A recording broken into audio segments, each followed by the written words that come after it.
Olá, pessoal, sejam muito bem-vindos ao Flycast News de hoje. Eu sou a Mari Seridono, estou aqui com meu amigo. Fala galera, meu nome é Rafa Marques e hoje nós vamos fazer um programa muito interessante para vocês. Pessoal, não se esqueçam, se você ainda não se inscreveu no nosso canal, corre lá, toca lá no nosso sininho, segue a nossa página no Instagram, @flycastnews e acompanhe todos os nossos conteúdos. Bacana, Mari.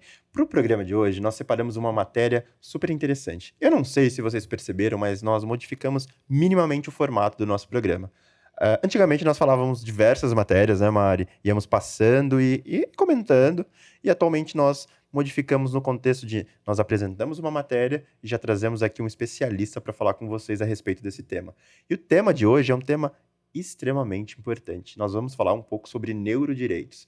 E para tratar desse assunto, nós pegamos uma matéria que saiu lá no exame, que fala o seguinte: paciente pioneiro da Neurolink usa implante cerebral para aprender francês e japonês. Olha que interessante, Nossa. Mari. Após 7 meses desse implante, que foi um sucesso, ele teve pequenas intercorrências, porque alguns fios se soltaram ali, mas eu não sei se todos acompanharam, mas a Neurolink, ela fez um implante de um chip no cérebro de um paciente, para que ele pudesse, né, ter ali uma melhor condição de vida, né, até porque ele tinha algumas comorbidades. E aí, em razão dessa implantação desse chip, ele já conseguiu fazer diversas ações, como agora aprender um novo idioma.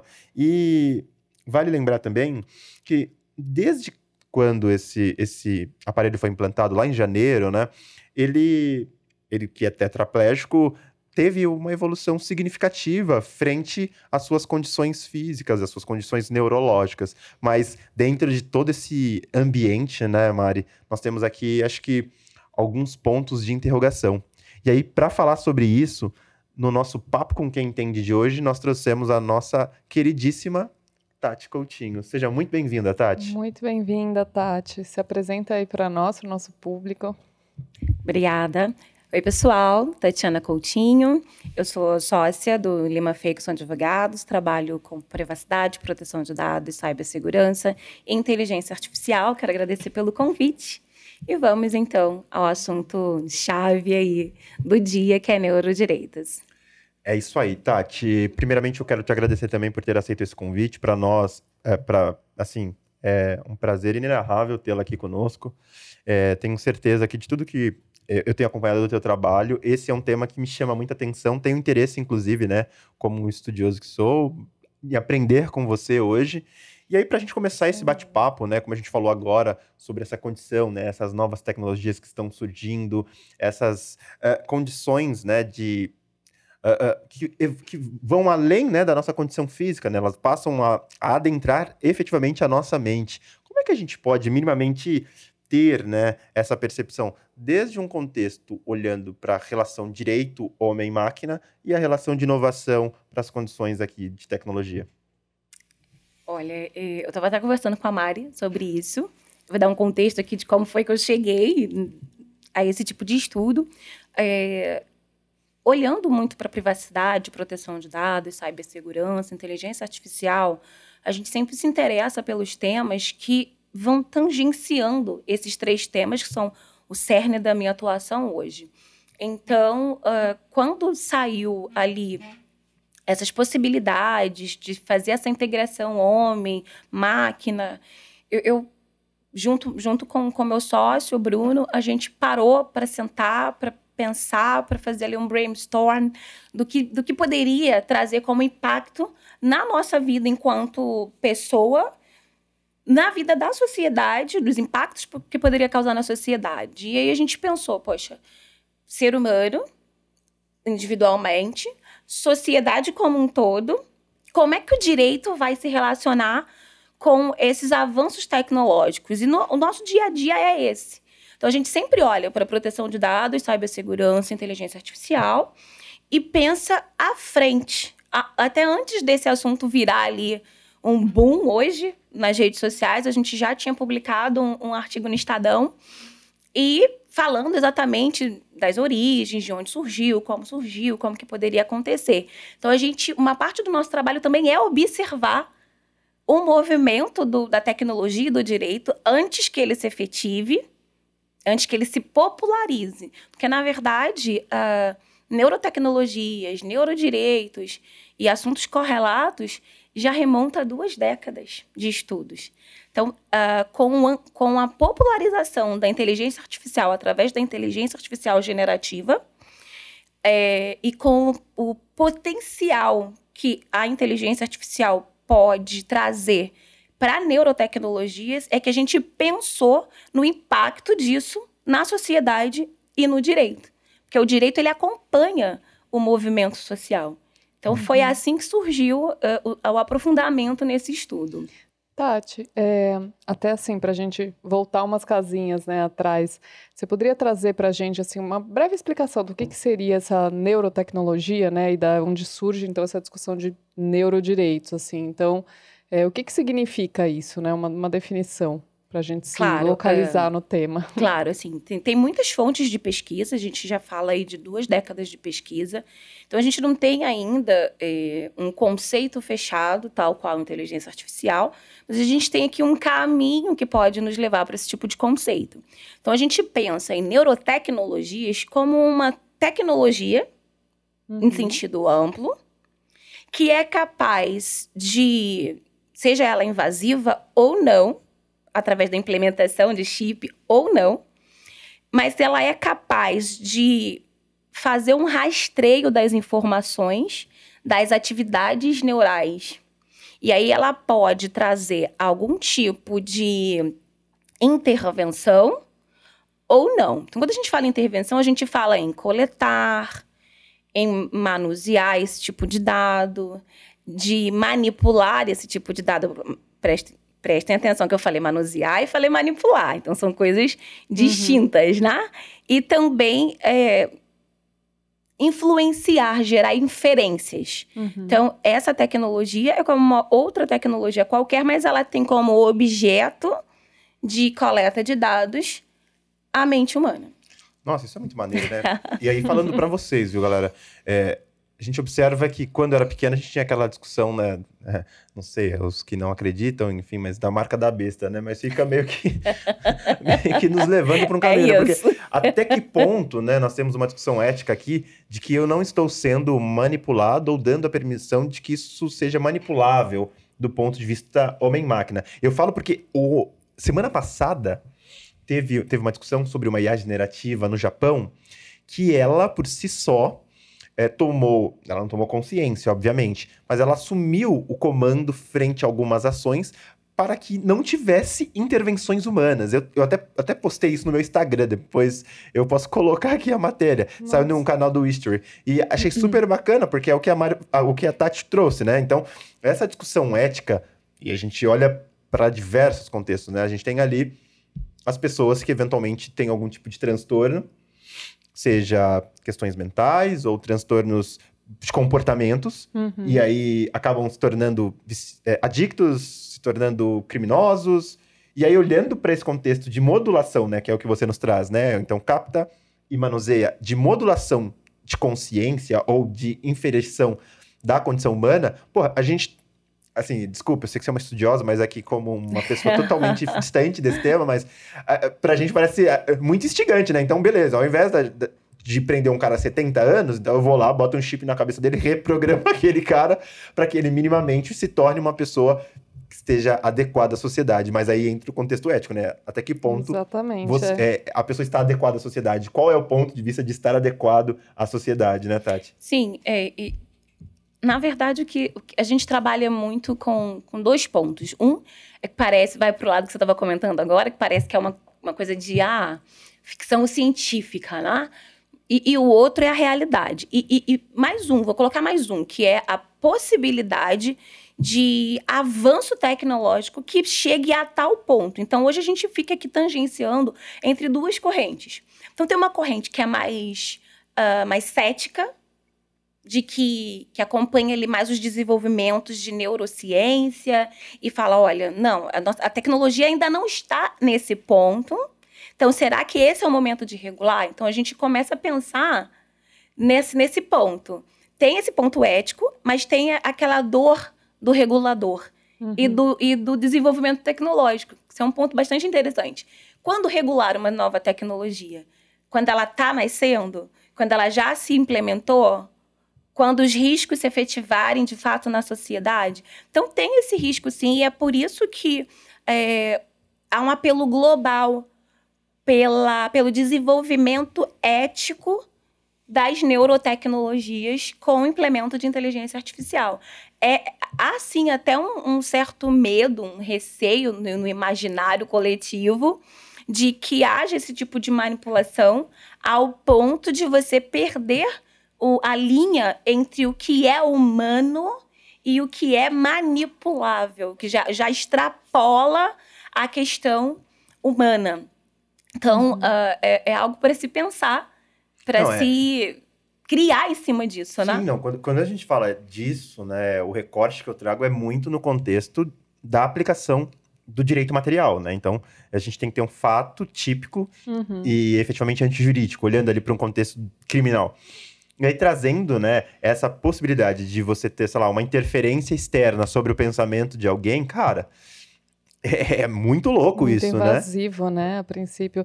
E aí a gente pensa, né, Tati, até trazendo também para esse contexto, né, dessas outras áreas em que você já atua, né, a parte da privacidade mesmo, né, pensando que a gente pode ter uma tecnologia que chegue a esse ponto, né, de fato, pelo que eu estou entendendo aqui, né, de repente moldar realmente os nossos pensamentos, né, a nossa concepção sobre algum tema, né, e aí como fica o nosso direito à privacidade, né, existe...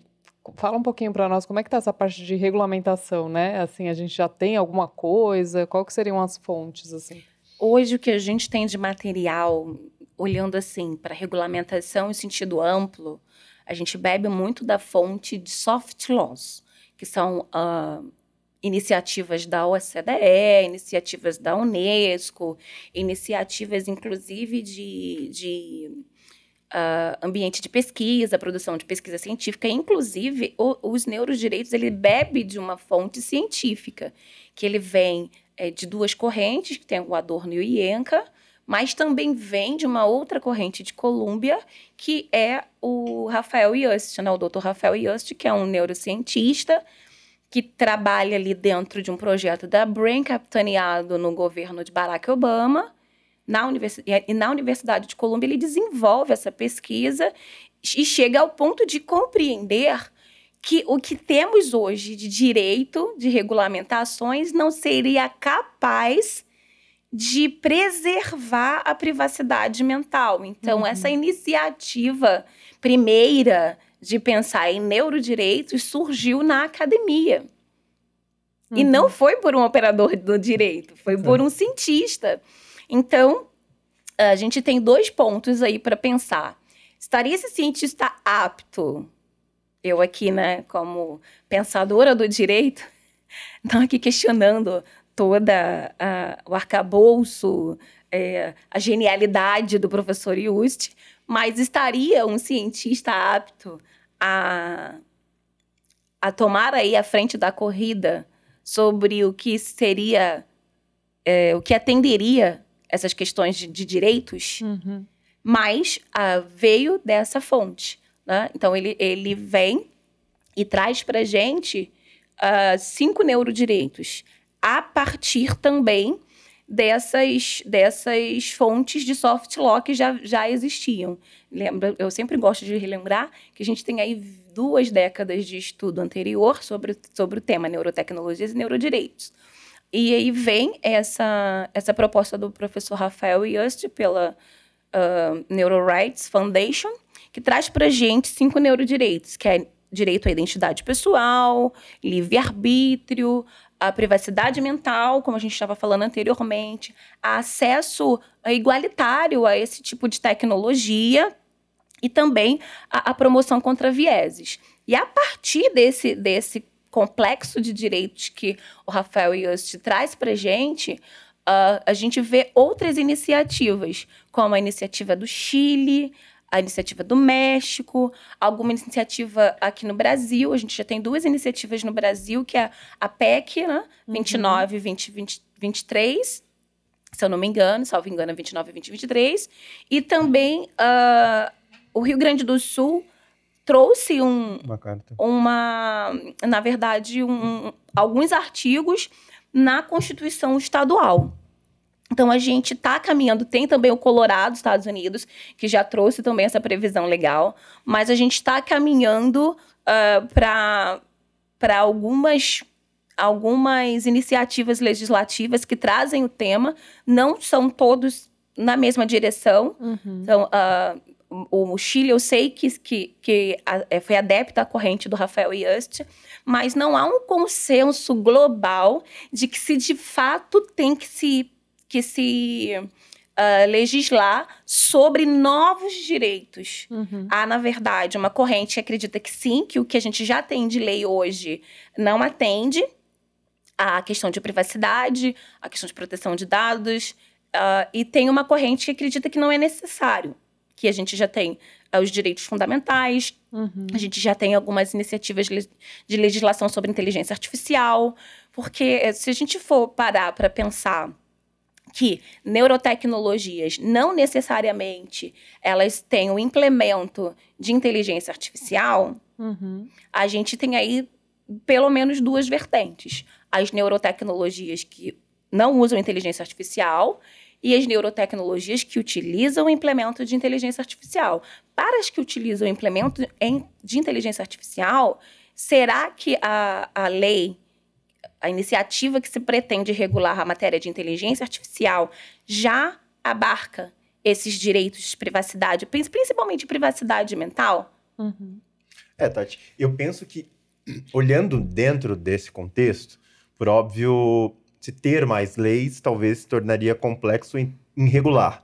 Mas se não se ter também definições, que eu acho que é o que o PL busca trazer, né? São as definições sobre o contexto, sobre o formato, sobre o que você trouxe desses 5 pontos. Eu acho que isso é relevante do ponto de vista do que a gente está fazendo agora. Por exemplo, que é trazer as pessoas de que, olha, o mundo está avançando, nós temos aqui uma ascendência no sentido de que as pessoas, em algum momento, poderão se reprogramar, e isso talvez não esteja acessível a todos. Qual é o impacto social disso? Isso talvez não esteja acessível, tendo em vista a necessidade de alcançar grandes massas, e a gente não sabe quais são os interesses por trás de alcançar grandes massas.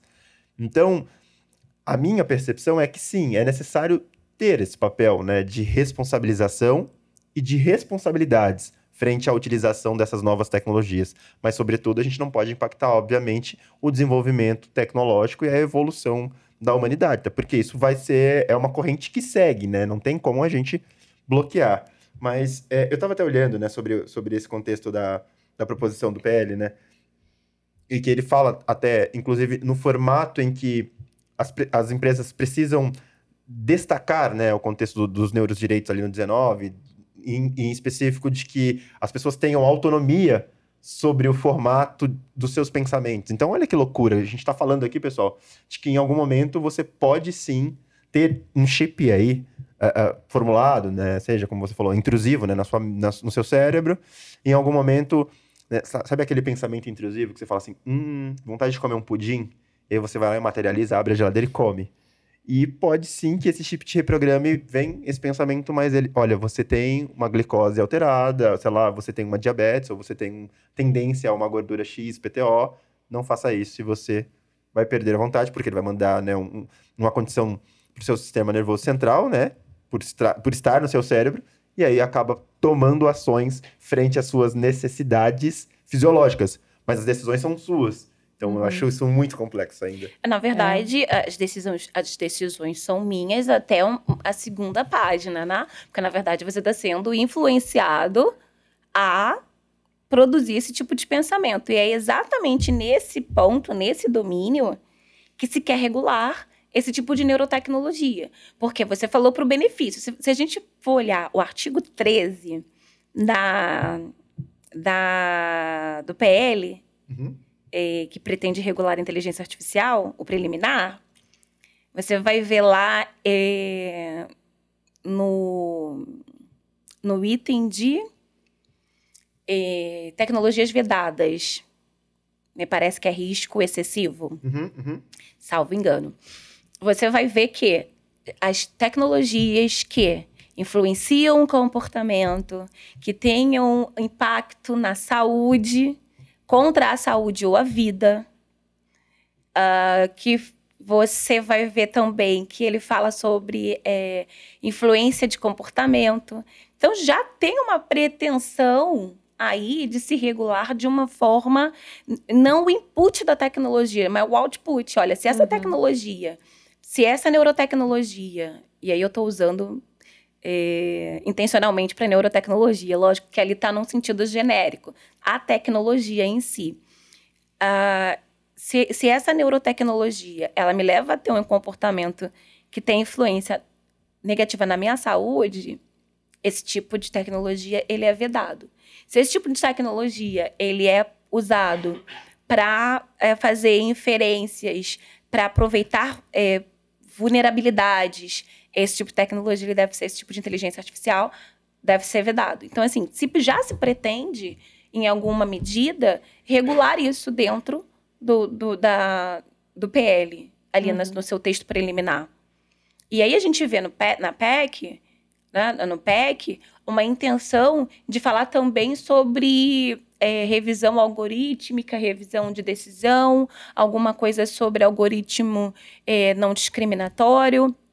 Mas a gente também já tem alguma coisa falando ali em inteligência artificial. Então, acho que se pretender, minha opinião, Tatiana, tá? Caso haja o entendimento pela regulamentação, que não faça uma releitura do que já pretende ser regulado em outras leis. Porque aí vamos pensar. Eu regulo o comportamento, eu regulo o output, o produto dessa tecnologia, ou eu regulo a tecnologia sob pena dessa legislação já nascer obsoleta? Sim.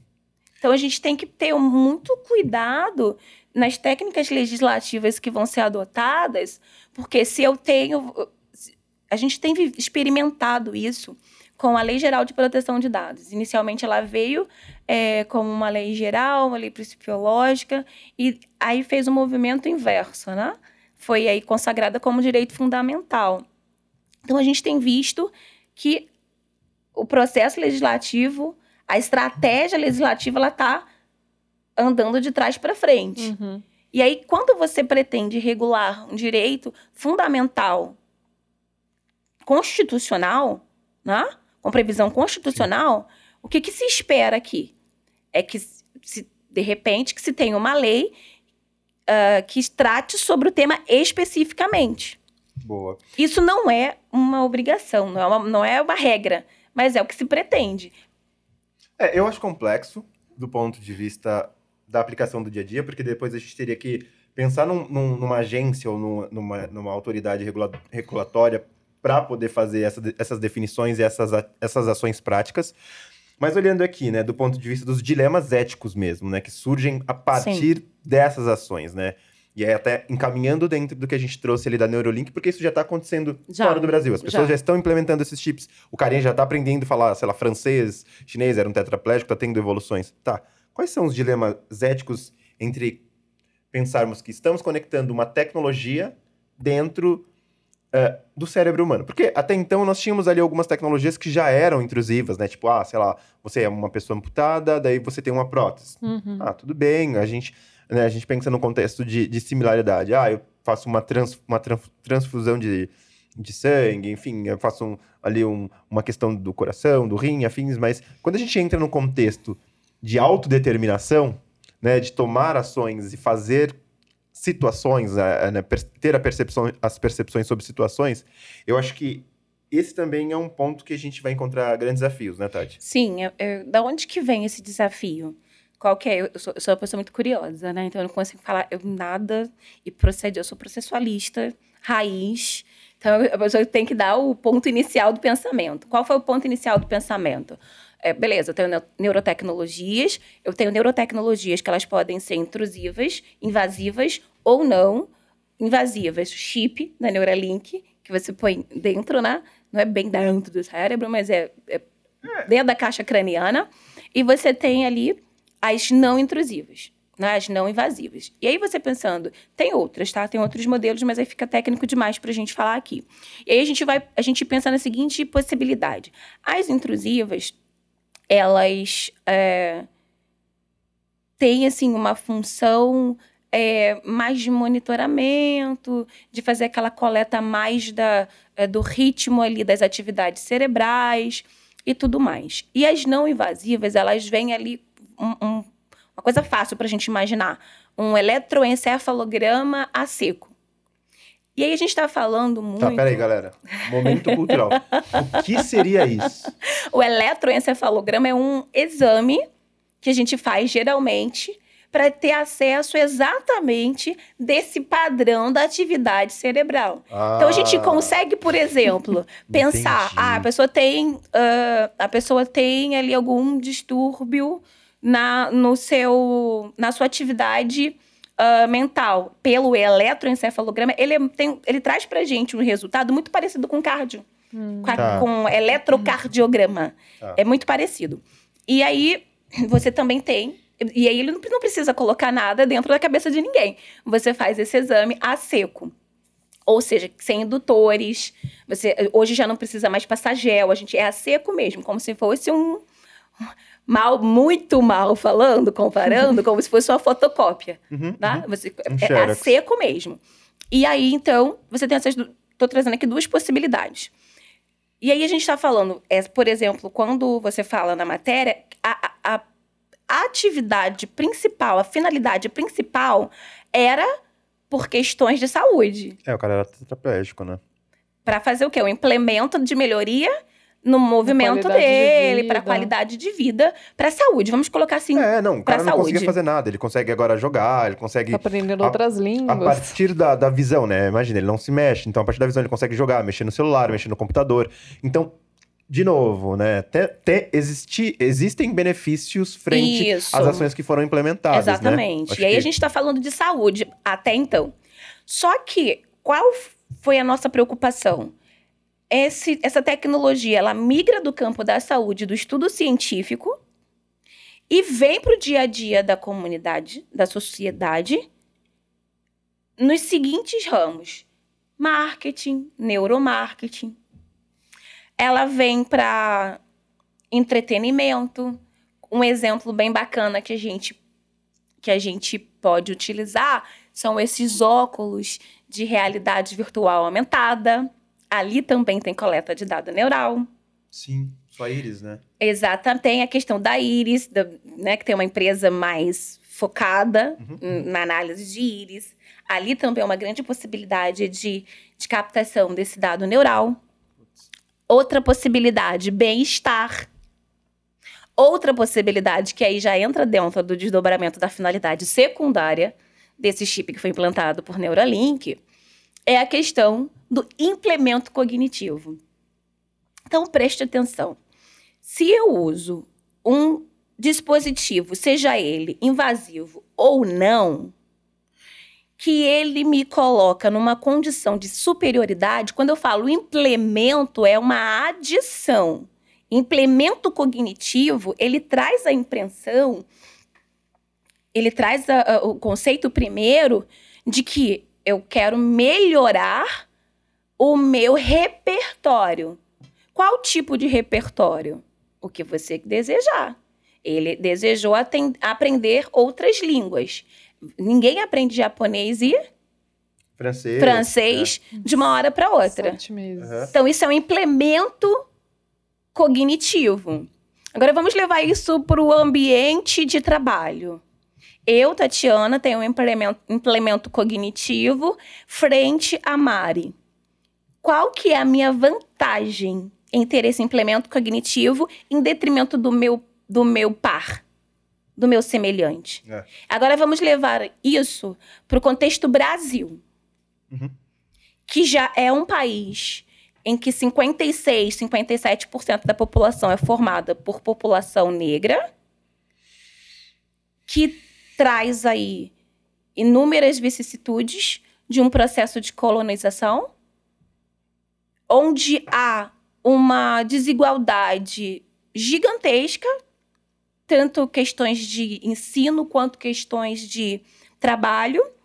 E isso só potencializa. Mental, né, saúde mental. Exatamente. Também. Isso só potencializa. Então, você imagina, como que a gente vai conseguir entender se dentro de uma disputa de um mercado de trabalho o ser humano que está disputando comigo tem um implemento cognitivo ou não. Qual que é a minha chance, sem o implemento cognitivo, de performar frente a uma pessoa que tem implemento cognitivo?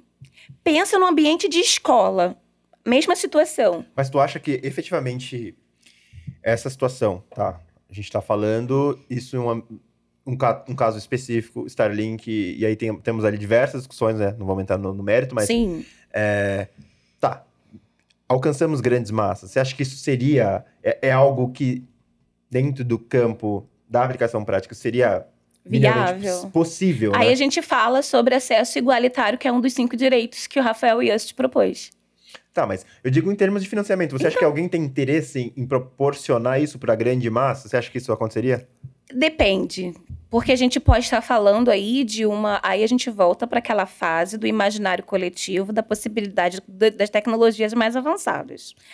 Vamos falar a verdade. E se eu resolver utilizar, eu digo quem tem poder e interesse, para fazer uma espécie de vigilância?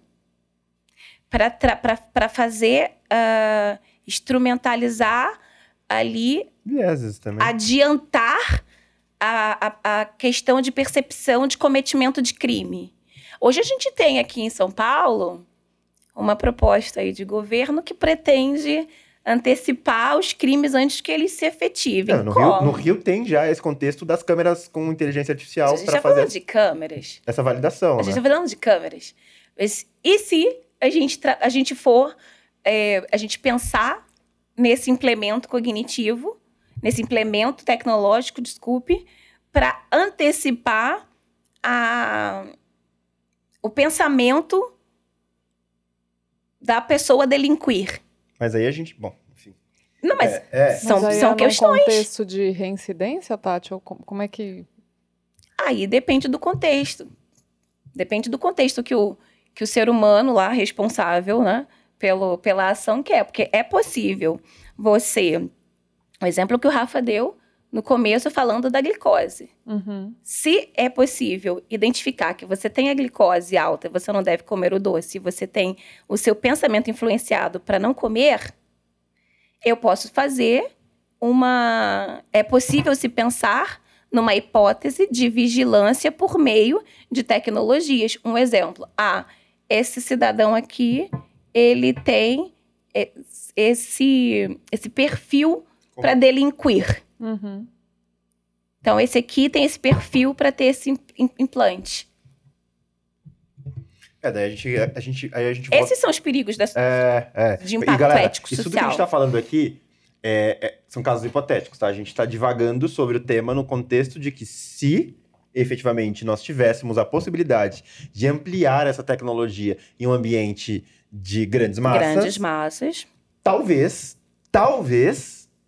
houvesse o interesse do Estado, dependendo do formato de Estado, em manipular a sociedade frente ao quê? Ao cometimento de crimes, que é o que ela trouxe. Frente ao consumo do tabagismo. A gente teve o dia do tabaco aí, anti-tabagismo. Então, beleza. Então, o carinha fuma muito? Vamos botar um chip na cabeça dele para influenciar, para que ele diminua, para que ele não use. Isso são possibilidades, inclusive essas possibilidades elas não saem da minha mente diretamente para o mundo.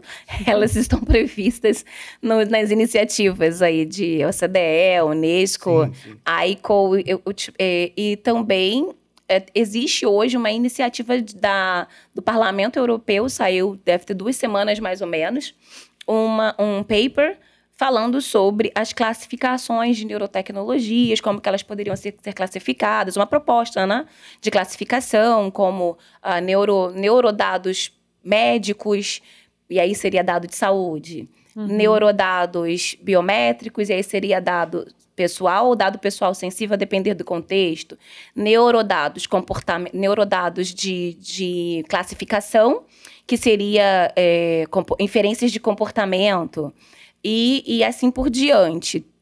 Então, há uma possibilidade, há estudos e também, olhando para esses estudos técnicos científicos, o desenho de hipóteses, mas no fundo, resumindo, o grande impacto social é a neurodiscriminação. Tanto para as pessoas que já são do grupo de neurodiversos, que pode trazer essa questão de vieses, tanto para pessoas que talvez estejam aí nesse grupo de pessoas com pretensão de delinquir, e aí se anteciparia esse tipo de comportamento e obstaria em favor da sociedade e em favor do Estado, mas também tem as questões relacionadas a implemento cognitivo e acesso igualitário ao implemento cognitivo. Então, são muitas discussões que a gente ficaria aqui, acho que meses, anos e séculos tentando dirimir esse tema que é muito denso. Mas no final do dia, a grande discussão é dado pessoal? Não é dado pessoal. E aí a gente já tem um direcionamento aí do Parlamento Europeu relacionado a isso, que sim, poderia ser classificado como dado pessoal. E aí eu estava até comentando com a Mari nos bastidores que, diferente da LGPD, o GDPR, no artigo 3 ou 4, que agora não me ocorre ao certo, artigo 3 ou 4 do GDPR, na conceituação de dado pessoal, fala a respeito de dados de características físicas e de características de saúde, mas também de características mentais. Então, o GDPR sai aí na frente, um pouco mais à frente, do que a nossa lei Pátria aqui em relação a já ter inserido nesse contexto essa previsão de que inferências de atividades mentais poderiam sim ser classificadas como dado pessoal, mas aqui no Brasil não é nada ainda definido. Né? Boa.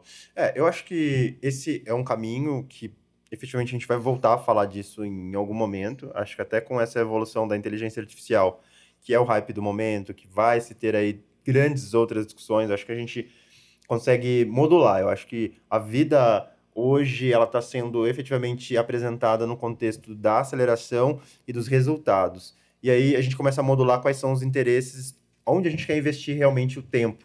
E aí a nossa energia, né? Porque a gente investe o nosso tempo, nós estamos investindo a nossa energia.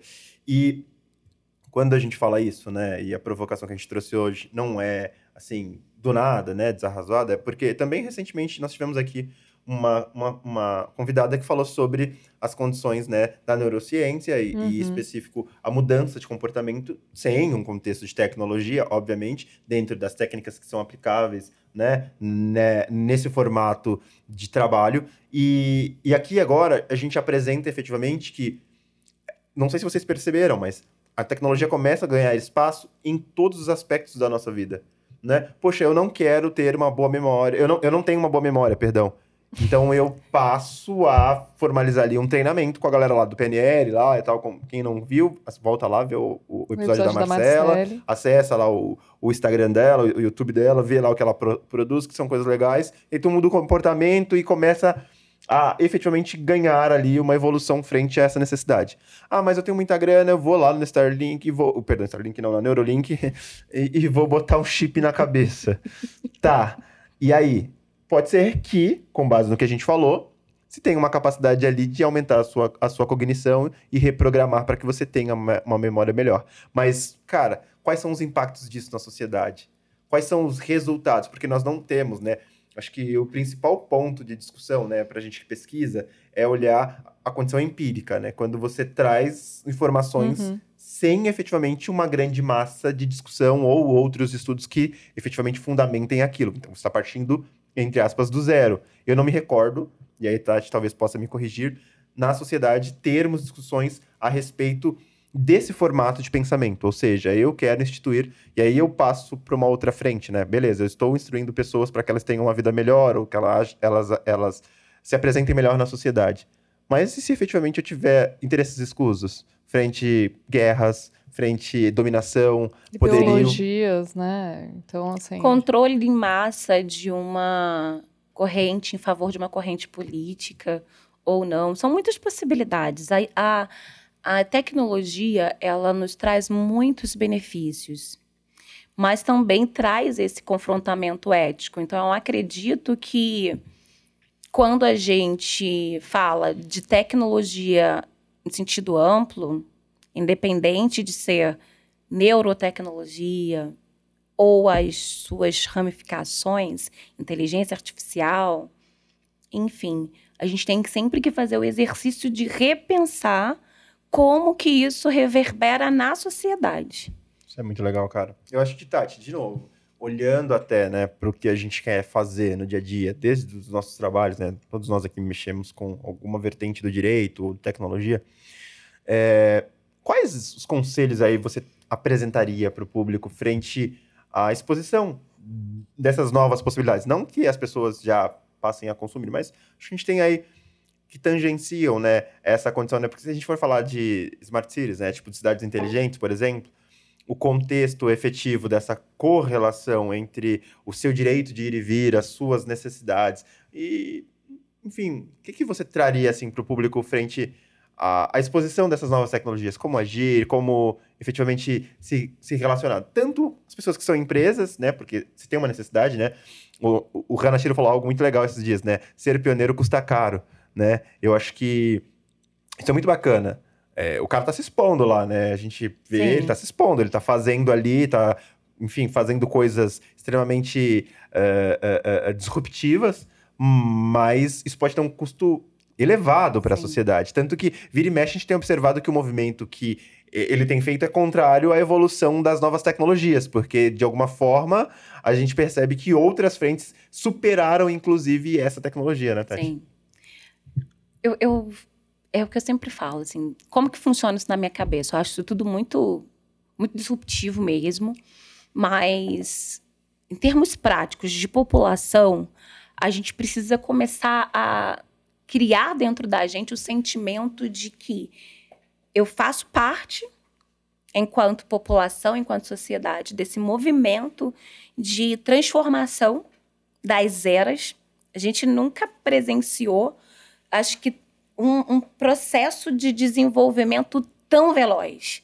Óbvio, nós temos outros marcos de revoluções que nós passamos enquanto sociedade, mas esse marco tecnológico, ele é muito, muito, muito veloz. Cara, eu vou aproveitar que você falou de marco, porque atualmente a gente poderia discutir aqui a quarta revolução industrial, que é o que eles chamam que nós vivemos nesse momento, que eu acredito que não, a gente já evoluiu e nós já estamos, né, a gente até comentou, né, Sim.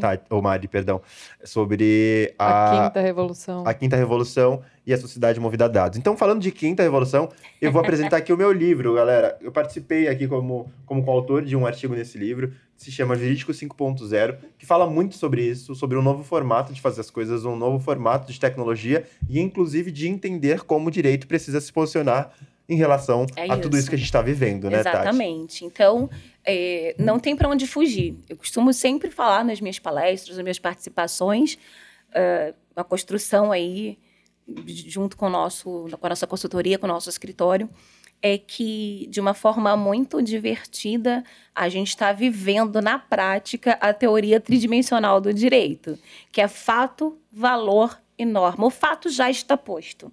Nós estamos vivendo uma revolução tecnológica que tem uma velocidade nunca antes vista. Você é apresentado uma tecnologia, você dorme no dia seguinte, essa tecnologia já recebeu um implemento, já não é mais da mesma forma que você foi apresentado. Ela já vem com outras potencialidades.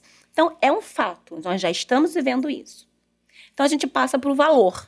Quem faz essa valoração somos nós, a sociedade. Então, qual é o valor que eu quero empregar para essa nova tecnologia? O que ela pode trazer de benefício para a minha vida? Eu estou trocando o meu controle. Eu estou trocando o meu direito de decidir em prol de uma vantagem passageira ou não? Qual que é o real benefício de eu incluir esse tipo de tecnologia na minha vida? Eu acho que é um pensamento que a gente precisa ensinar à população, nossos filhos, nossos sobrinhos, nossos pais, principalmente a geração anterior, que não tem esse conhecimento tão do dia a dia. E é sempre ter a cautela de pensar o que isso vai trazer de incrível para a minha vida. É como a gente usar um computador super master para um profissional que precisa usar aquelas atividades diariamente e você usar um supermaster computador só para acessar a internet. Agora tem o Copilot Você não Plus+, precisa. hein? Tem um computador da Microsoft. Você não precisa de um Mega Blaster computador só para acessar a internet. Exato. Então, a gente precisa começar a educar a sociedade e trazer de forma muito simples, que seja capaz de uma criança compreender quais são os riscos de você adquirir um tipo dessa tecnologia. E eu vou falar de smartwatches, contadores de passo, vou falar de headphone, vou falar de óculos virtual. Qual que é a grande influência que isso vai ter na sua vida? Vai te melhorar em quê? Por quê? E aí, uma segunda análise é a gente aprender e ter o hábito de ler. Ótimo. Políticas, termos, avisos. Porque ninguém vai vender uma tecnologia dessa, com esse potencial todo, no seu comercial. O meu desejo é que as empresas deem visibilidade nos termos, avisos e políticas. Para a gente ter a transparência, para a sociedade exercer a autodeterminação. Eu quero meu dado tratado dessa forma, eu quero essa inferência dentro ou através das minhas atividades cerebrais. E a gente fala muito de autodeterminação, de consentimento. Eu quero consentir, eu quero expressar esse consentimento ou não. Então, acho que programas como esse, iniciativas como essas do Flycast e muitas outras que podem, sim, ter aí um avanço que pode alcançar milhares e milhões de pessoas, precisam ser tomadas para que a gente consiga educar essa população, porque esse é um canal muito precioso, que, se bem trabalhado, tem alcance exponencial. Então, inclusive, se você ainda não curtiu, não seguiu, siga, curta, compartilhe com seus pais, com seus avós, Legal. com seus irmãos, porque é informação de qualidade para a gente avançar para a regulação. Então, se eu valoro enquanto sociedade, o governo vê valor em gastar para iniciativas legislativas para proteger essa própria sociedade e não obstar o desenvolvimento tecnológico. Eu acho que é plenamente possível uma empresa investir em tecnologia de ponta e que seja com cuidados para manter a autonomia do cliente, e através de transparência, através de opções, de políticas, termos, normas, avisos, e através de toda uma preocupação com cibersegurança, com proteção de dados, é possível a gente usufruir de tudo que a tecnologia tem para nos proporcionar e a gente viver aí da melhor forma possível, num mundo melhor, mais tecnológico e mais incrível. Esse é o meu desejo. Ai, que show, Mari. Eu fiquei bem feliz aí com tudo isso. Que demais. Viu, Tati? Não, foi uma super aula hoje, Rafa. Antes da gente começar aqui, eu tava batendo um papo com a Tati, eu falei, nossa, eu já ganhei meu dia aqui, que eu aprendi muita coisa. Quero te agradecer muito aí por ter aceito o nosso convite, Imagina. por todo esse conteúdo incrível, né, Rafa, que ela trouxe aí pra gente. Era um tema que eu mesma falei, não tenho tanta familiaridade, eu vou ficar mais quietinha ouvindo, e aprendi muita coisa hoje, então recomendo todo mundo assistir esse episódio. Muito obrigada, Tati, foi muito bom. Tati, e é isso, como, assim, a gente sempre faz aqui no Flycast, e eu gostaria de te pedir, assim, putz, o cara tá chegando agora, não conhece nada, ele quer minimamente, e óbvio, se não quiser, se você não tiver algo pra, assim, a gente não combinou isso, viu, galera? Então, Eu não improviso. se você tiver alguma sugestão pra galera, tipo, putz, olhe pra esse caminho, quer passar, né, quer entender um pouco mais sobre isso, olhe pra isso e tal, o que você sugere? Pessoal, primeiramente, me acompanha lá no LinkedIn, que a gente está sempre postando. Tá lá nos meus destaques a nossa publicação no Estadão, que é uma fonte ali para você começar a engatinhar e a ver quais são os primeiros passos aí dos fundamentos dos neurodireitos, neurotecnologias, de onde veio, qual é o conceito e tudo mais, que a gente falou aqui no nosso início. Segundo passo é sempre acompanhar o site da Unesco, o site da OCDE, porque o assunto, quando ele tem proporções globais, é nesses lugares que os principais que a gente tem ali essa fonte. O terceiro ponto, posso indicar um livro que é o da Anita Farahany, que é a Batalha da Mente, a Batalha pela Nossa Mente. livre tradução, é um livro em inglês, bastante interessante. Outro ponto, e aí, momento jabá, acompanhem aí também as páginas ali de cursos da Future Law, que nós vamos lançar um curso que vai falar sobre esse tema. Boa. E aí você vai poder compreender e ter aí seus fundamentos, seja jurídico, seja ético, para você avançar no tema, pessoal. Boa, galera. Muito bom. Super obrigado por participarem conosco nessa nossa edição de hoje. Eu estou muito feliz de ter a Tati aqui conosco, uma amiga, né, Mari? Uma grande amiga, uma pessoa assim, muito E querida. para dar uma aula para nós, né? Porque, de fato, eu acho que essa é uma discussão que ela vai permear em algum momento, né, a nossa vida. A gente já falou aqui sobre a monetização de dados, por exemplo. Eu acho que tudo isso vai entrar na mesma panelinha ali. A gente vai ter que fazer um grande mexidão para ajustar essas iniciativas. Então, um beijo no coração de todos. Sigam, compartilhem, acessem as redes sociais da Tati, que é Tatiana Coutinho, Tatiana Coutinho. para todas as redes. Para todas as redes. Então, vocês sigam ela também no Instagram, no LinkedIn e no Twitter não tem mais. Mas é isso. Um beijo. Fica com Obrigada, Deus. pessoal. Valeu. Obrigada, Firecast News. pessoal. Tchau, tchau. Tchau, tchau.